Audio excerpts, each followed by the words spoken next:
conservem o que vocês têm. Cuidem o que vocês têm. Vocês têm o dinheirinho fixo todo mês? Cuidem. Vocês têm um papai? Cuidem do seu papai. Você tem uma mamãe? Cuide da sua mamãe. Você tem um filho, uma filha, que é bênção na sua vida? Cuide-os. Você tem uma empresa? Cuide da empresa. Você tem um amigo? Cuide do amigo.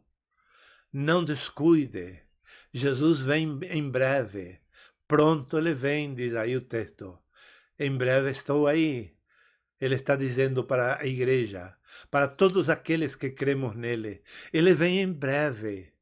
E sem falarmos da vinda, segunda vinda de Cristo, falemos, vem em breve a nossa prosperidade material, intelectual, empresarial. Está aí às portas. As coisas estão coincidindo para que nós possamos ter uma empresa próspera e feliz. Conserve o que você tem. Não fique discutindo com o patrão, com o empregado, ou o empregado com o empregado. Não fiquem discutindo.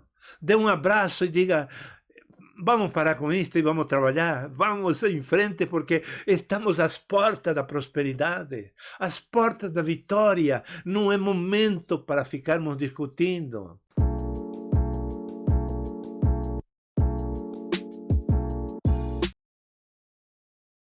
Eu não sei se a ti te aconteceu, mas a mim tem me acontecido muitas vezes na vida, que tem aquele dia que a gente não entende o que está acontecendo com a gente e com o nosso entorno social. Ficamos confusos pensando que me acontece, o que está acontecendo, o que está para acontecer, que há um ambiente, há um estado de coisas, há um sentimento negativo, deprimente, triste, confuso, talvez um pouco de medo. Tudo isso vem para a gente muitas vezes, pelo menos eu tenho tido essa experiência e eu sei que muita gente teve a mesma experiência.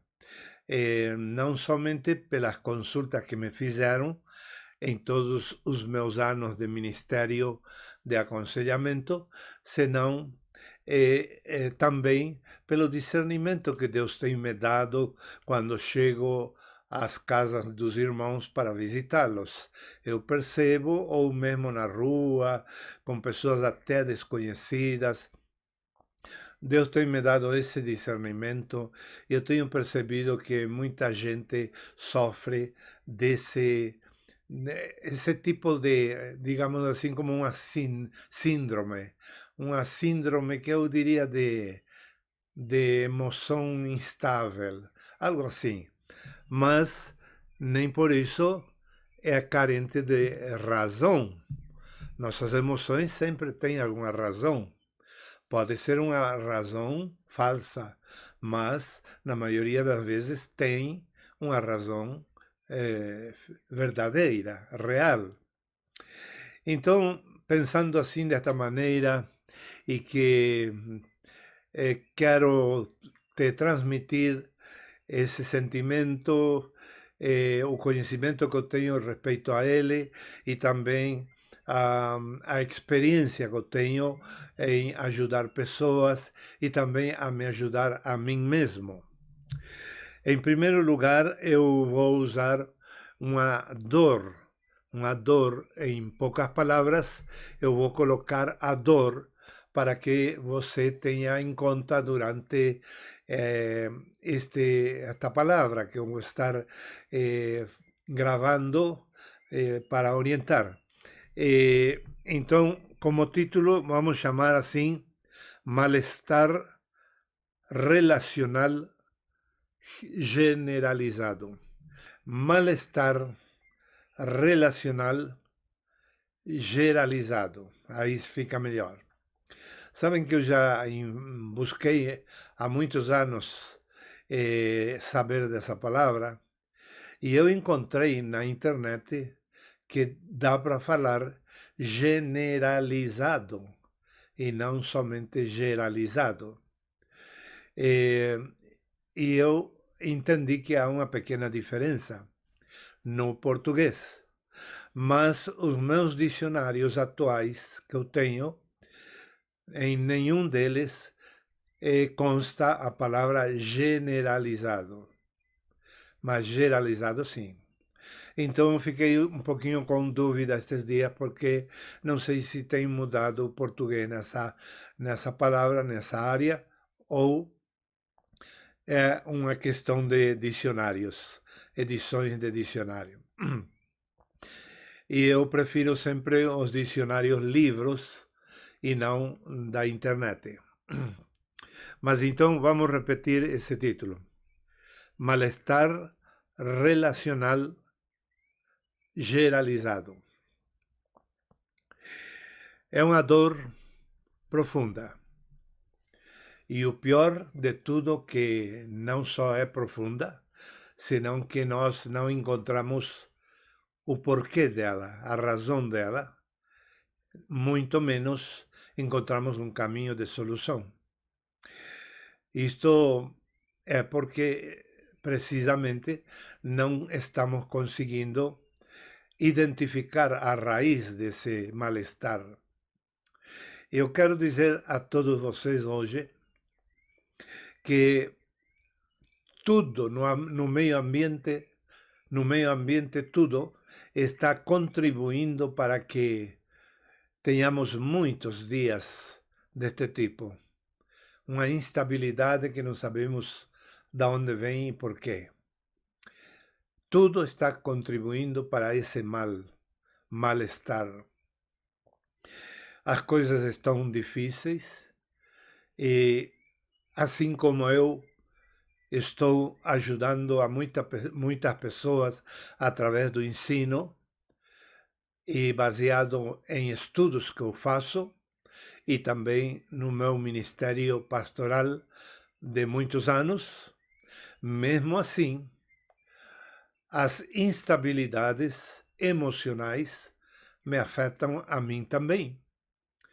Porque tem dias, tem momentos que eu oro, me consagro como sempre, vivo na presença de Deus, com temor diante dele, com respeito e com muito amor e solidariedade para com as pessoas, fazendo todo o bem possível diariamente com aquelas pessoas com quem eu me encontro durante o dia, e também até pedindo às pessoas que reflitam, dando-lhes palavras de orientações e de outros tipos, e a gente vê que poucas pessoas reagem e a maioria ficam no lugar da vítima. Hoje não ficam tanto questionando o conselho da gente, como era faz 10, 15 anos atrás. Antes as pessoas questionavam o que a gente aconselhava, com humildade ou não, mas era bom que questionassem. Hoje a maioria não questiona, a maioria se sente vítima e chora e diz: eu não mereço esse tratamento, você está me tratando mal, você está me ofendendo, você está mal pensando de mim. E se colocam numa situação de vítima incrível, que não dá nem como a gente poder continuar ajudando as pessoas, porque elas se fecham. E é como que se ofendem e dizem: eu vou guardar rancor neste ponto e não me peça para eu mudar, porque eu já guardei isto, já selei, não vou abrir mais esse assunto, não quero saber mais de nenhum diálogo com respeito a isso, e guardo um rancor.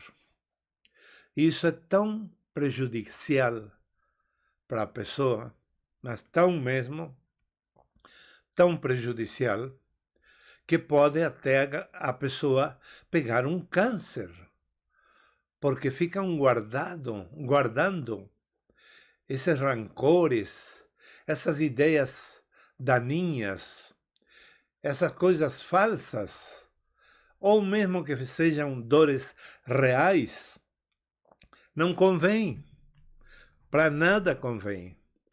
E muito menos se a outra pessoa procura consertar.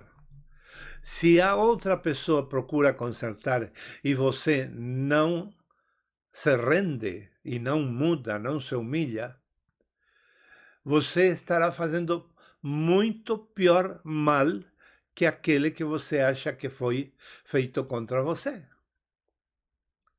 Por quê?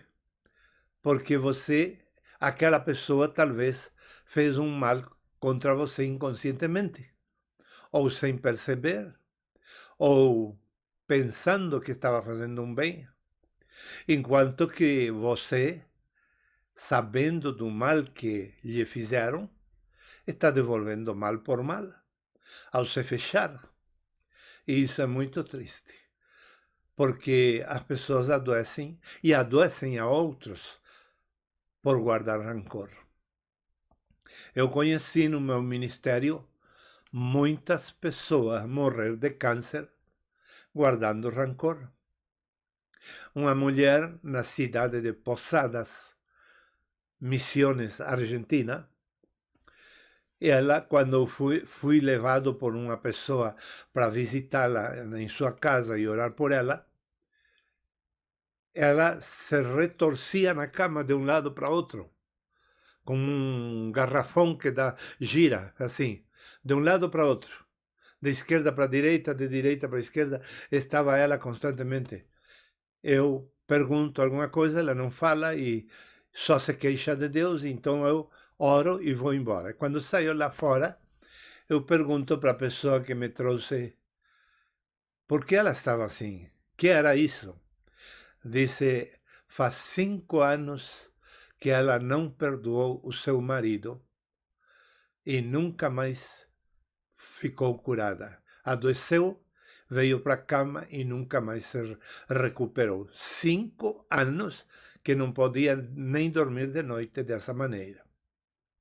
Então, as pessoas não tomam em conta essas dimensões do rancor, tanto nelas próprias como nos outros. E vamos ver, em primeiro lugar, prováveis causas dessa dor emocional que produz um mal-estar relacional generalizado em você e também em outros do ambiente. Prováveis causas. A primeira, falta de diálogo. Claro, cai de maduro. É a primeira causa que produz esse mal-estar em qualquer situação de conflito, seja no casal, seja na família, seja no grupo de amigos ou de pertencimento, grupos de referência, seja no trabalho, no emprego, na oficina, na igreja, em qualquer lugar onde haja relacionamento humano, esse ambiente pode ter sido gerado pela falta de diálogo.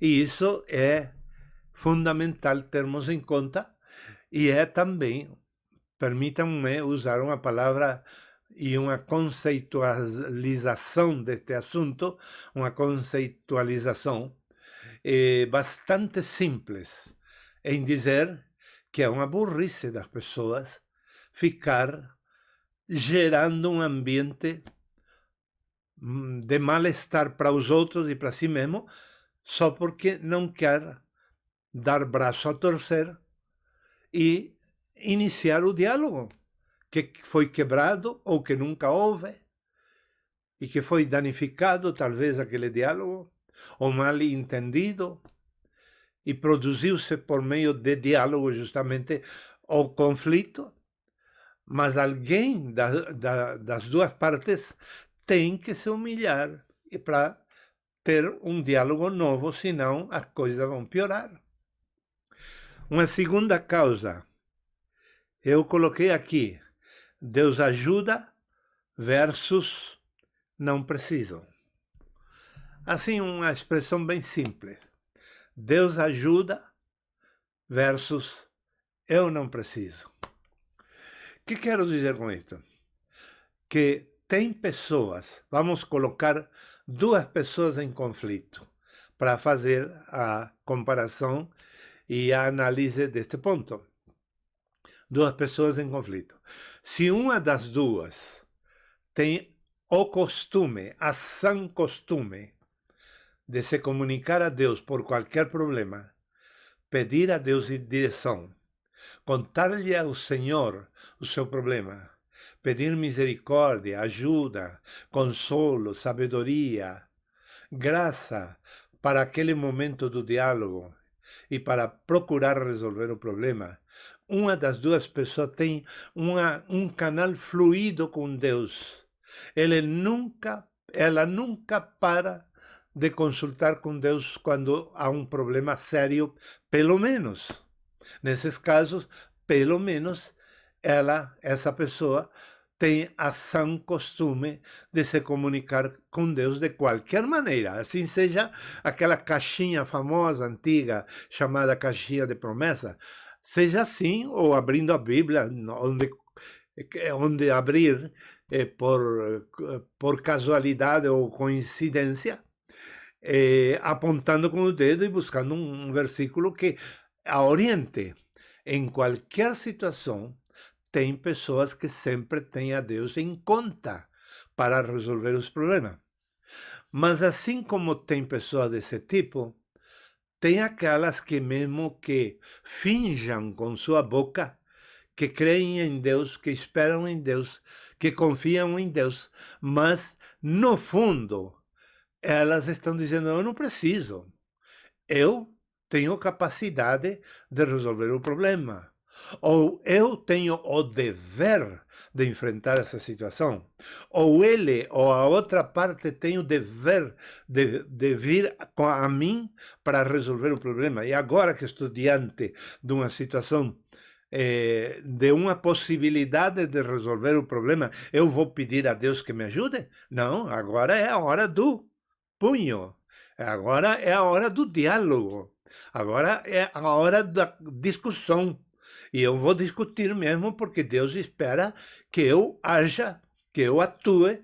Por isso ele me proporcionou uma situação para que eu me encontre com essa pessoa.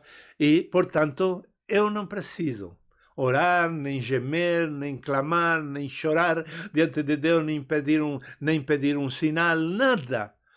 Bom, quando estamos em um problema ou em um conflito com estes dois tipos de pessoas diferentes, é natural que não há nem como começar o diálogo. Não há nenhuma possibilidade de solução. Será? Sim, eu tenho por testemunho muitas ocasiões em que eu ajudei as pessoas. Porque quando uma das pessoas se fecha, que ela sozinha vai poder dar conta desse problema, ela fecha a porta de Deus. Deus não é brinquedo de ninguém. Deus, mesmo que uma das partes esteja disposta a uma boa relação, um bom diálogo e a que se resolva o problema, Deus vai ter que esperar e mandar essa pessoa que está em concordância com ele, mandar esperar, Deus terá que mandar esperar, porque a outra parte se fechou. Porque Deus não dá pérolas aos porcos. E sabe que? Eu aprendi. Quando, vamos supor, 10 casos na minha vida, eu estou calculando, fazendo um cálculo, mais nada. Pode ser mais casos e talvez menos. Mas eu creio que poderia ser 10. Em toda a minha vida, 10 casos de conflitos. E vamos imaginar que 2 casos não consigo que se resolva. 8 sim. E nos 8, eu falo isto diante de Deus. Eu não estou mentindo, nunca estou mentindo em nada. Mas isto que eu vou dizer é sagrado, muito sagrado. As 8 vezes de 10, fui eu que iniciei o diálogo para a reconciliação, porque as outras partes, até agora, a grande quantidade de relacionamentos que eu tenho são todos orgulhosos, são soberbos. Não tem como esperar deles que eles procurem uma reconciliação, porque até agora eu nunca tive uma experiência assim. Nem sequer com a minha afinada esposa, nem sequer com ela. Eu já contei que eu fiz um cálculo de uma vez cada 15 dias eu tinha que pedir perdão para ela para poder manter o relacionamento numa base de paz e harmonia. Uma vez cada 15 dias como mínimo. Mas ela passou 33 anos convivendo comigo e 4 vezes pediu perdão. Impressionante, cada 8 anos mais ou menos, ela pedia perdão. E isso eu não estou inventando. Eu lembro muito bem. Eu tenho muita memória pela graça de Deus.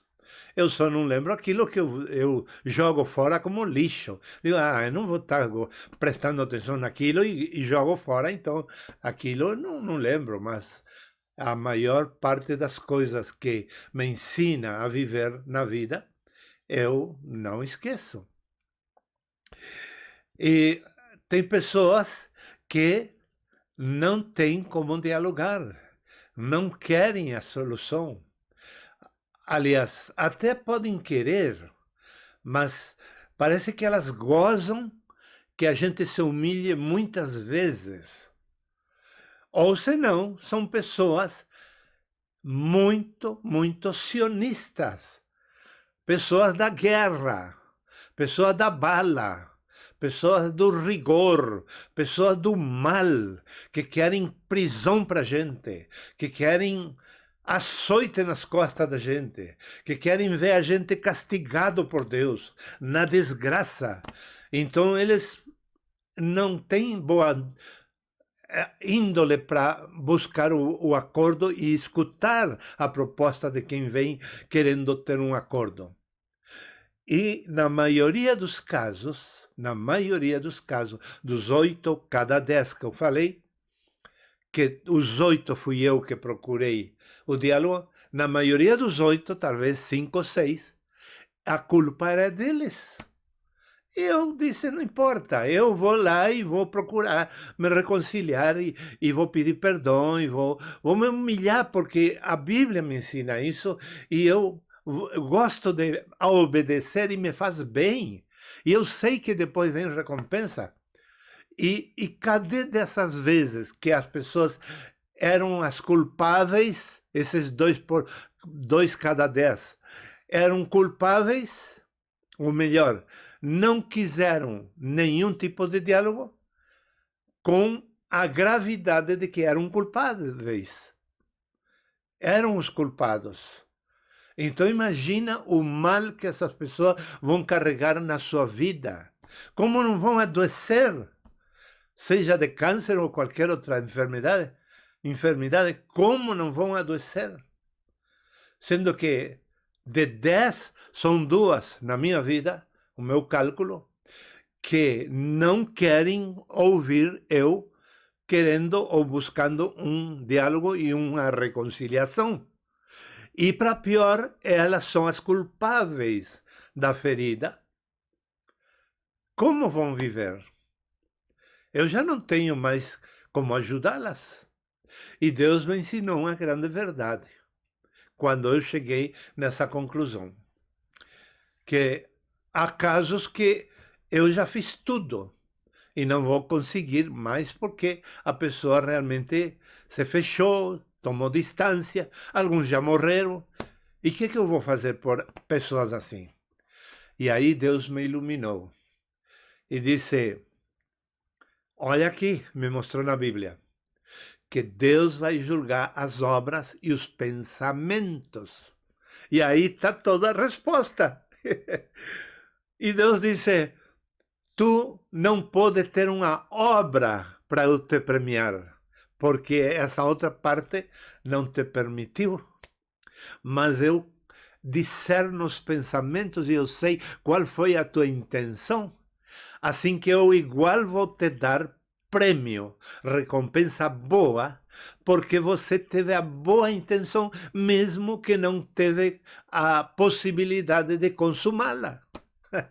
Deus me deu essa luz e eu fiquei louco de felicidade e em paz comigo mesmo.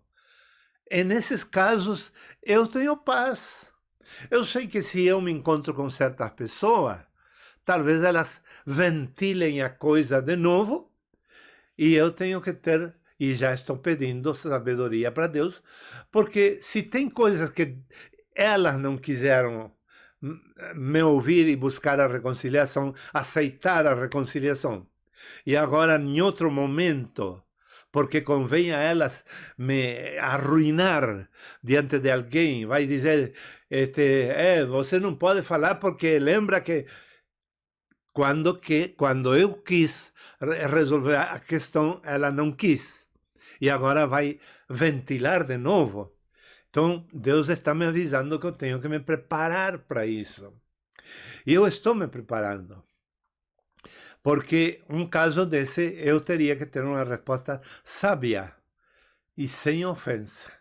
Não me ofender com a reação do outro, não me amargurar pela acusação do outro, não ficar demonizando-o e discutindo e criando novo problema porque ele não quis a reconciliação e agora vem me acusar diante de todos. Enfim, eu estou analisando todos os lados e orando e me preparando. Mas essas pessoas, normalmente, já que elas provavelmente sejam as próprias causantes do problema, essas pessoas normalmente elas não reagem com novo ataque. Elas reagem com indiferença. Claro, porque tem rabo preso. Então, elas sabendo que são culpáveis, elas reagem com indiferença. Faz de conta que não viu a gente, que não conhece. Já me aconteceu esses casos também. Então, eu prefiro agachar a cabeça, me humilhar e ir embora e não dizer nada, porque haveria um novo problema. Então, estamos vendo essas possibilidades, não? Vimos a possibilidade da falta de diálogo. Depois vimos que Deus ajuda versus eu não preciso. Lamentável, tem pessoas que, mesmo que não falem que eu não preciso de Deus ou da outra pessoa que está querendo resolver o problema, no íntimo ela está dizendo, eu não preciso. Eu vou resolver as coisas no braço da carne. Eu vou resolver minha economia no meu braço. Eu vou comprar o que o outro me negou no braço. Eu vou envergonhar o outro que me negou ou me roubou algo no braço. E isso é a psicologia atual.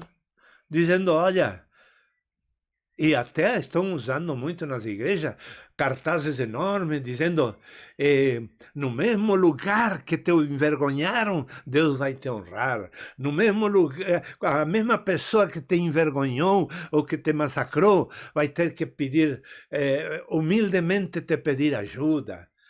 Mas, como dizem lá no Rio Grande, vá se catar. Vá se catar, dizem no Rio Grande do Sul. Eu diria a mesma coisa, porque pensam que Deus é um brinquedo, é uma coisa mágica, que vai estar nessas briguinhas aí. Não, ele nos criou quase Deus. Na versão hebraica diz quase Deus. Noutra versão diz quase divino, diz noutra versão do hebraico. Assim Deus nos criou. Então, se nós temos uma quase divindade na nossa criação de Deus, você pensa que Deus vai estar esperando que nós nos envolvamos nesse tipo de briguinhas tolas? Não, Ele está esperando que nós tenhamos uma luz extraordinária, infinita, para resolver o problema e que atuemos com altura, com nível de paciência, de amor, de sabedoria, de inteligência, de hombría, de bem. Nada de fracassado, nada de arruinado, nada de vingança, nada de rancor. É isso que Deus espera de nós, quase Deus. Então, eu quando entendi essas coisas, eu digo, não, eu não vou andar me deixando enrolar, envolver por pessoas que são soberbas. Não, não quer discutir, não quer resolver algo, eu discutir, não vou discutir.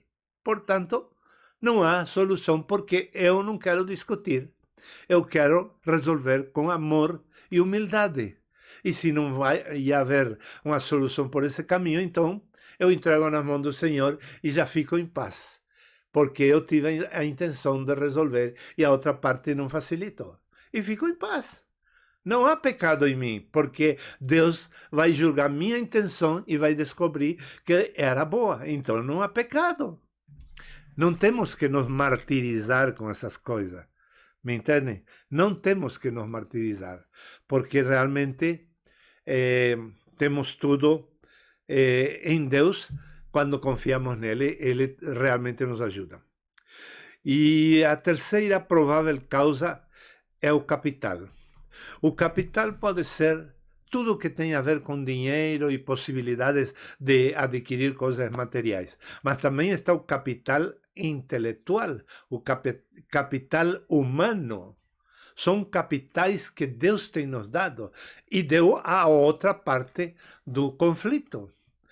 Quando há uma deficiência de capital humano, ou capital intelectual, ou capital de dinheiro no meio de todo o conflito, então é muito provável que o conflito perdure. E vamos ver agora, nos últimos 6 minutos que me ficam, alguma proposta de solução. Disposição para o diálogo e confrontos. A gente tem que estar preparado, antes de ir a dialogar, também para o confronto. A gente tem que orar e se preparar e ir disposto a não se alterar pelo confronto do outro. Nunca ir a uma reconciliação pensando vai dar tudo certo, vai ser uma maravilha. Não, temos que ir pensando positivo, sim. Pense positivo, não é pecado, é melhor até. Mas temos que ir pensando que pode haver confronto e pode haver rejeição do diálogo, da paz, da harmonia, da verdade. Então temos que ir com uma paz interior muito grande, um domínio de caráter muito firme para poder triunfar, senão não vamos triunfar. Segundo, saber escolher e conveniar. Saber escolher e conveniar. Se uma parte quer buscar em Deus ajuda e a outra parte não, podemos chegar a um meio termo, sem negar a Deus. Porque talvez eu seja muito espiritualista e não espiritual. Ou a outra pessoa talvez seja muito espiritualista e não espiritual. E eu sou uma pessoa intelectual, inteligente, uma pessoa de bem, eu quero bem resolver as coisas, mas eu sei que num momento essa outra pessoa pode me gritar dizendo isso que você fala é do demônio. Então já vejo que a pessoa realmente ela vai se extralimita na sua espiritualidade, sai da espiritualidade e vai para o espiritualismo. Então é bom saber por antecipado com quem a gente vai dialogar para chegar a um acordo. que esse acordo possa manter o equilíbrio entre a espiritualidade e a não espiritualidade do outro, se houver diferença, ou se os dois podem ter espiritualidade melhor, mas que haja um controle para não passar para o espiritualismo, porque isso não resolve nada, piora a situação. E por último, eu vou citar um versículo que Jesus está falando para a igreja de Filadélfia, que é a igreja do último tempo que vai ser salva para os céus. Não a igreja de Laodiceia, que é a apóstata. A igreja verdadeira que vai com Cristo se chama Filadélfia no tipo, não que toda denominação que coloca o nome de Filadélfia é a verdadeira e as outras não são. Não, é o tipo que está ali, o protótipo que está na Bíblia, no Apocalipse capítulo 3, Filadélfia. A essa igreja, Deus diz assim: venho sem demora, conserva o que tens, para que ninguém tome a tua coroa. Apocalipse 3:11. Venho sem demora, conserva o que tens, para que ninguém tome a tua coroa. E aqui eu fecho esta meditação de hoje, pedindo a cada um de vocês: conservem o que vocês têm, cuidem o que vocês têm. Vocês têm o dinheirinho fixo todo mês, cuidem. Vocês têm um papai, cuidem do seu papai. Você tem uma mamãe, cuide da sua mamãe. Você tem um filho, uma filha, que é bênção na sua vida, cuide-os. Você tem uma empresa, cuide da empresa. Você tem um amigo, cuide do amigo. Não descuide. Jesus vem em breve. Pronto ele vem, diz aí o texto. Em breve estou aí. Ele está dizendo para a igreja, para todos aqueles que cremos nele. Ele vem em breve. E sem falarmos da vinda, segunda vinda de Cristo, falemos, vem em breve a nossa prosperidade material, intelectual, empresarial. Está aí às portas. As coisas estão coincidindo para que nós possamos ter uma empresa próspera e feliz. Conserve o que você tem. Não fique discutindo com o patrão, com o empregado, ou o empregado com o empregado. Não fiquem discutindo. Dê um abraço e diga: vamos parar com isto e vamos trabalhar. Vamos em frente, porque estamos às portas da prosperidade, às portas da vitória. Não é momento para ficarmos discutindo. Não nos entendemos nisto. Então, eu vou me humilhar. Tu acha que eu estou errado ou errada, poderá dizer uma mulher. Então, dizer, eu assumo então, não há problema, eu assumo, sou eu o culpado.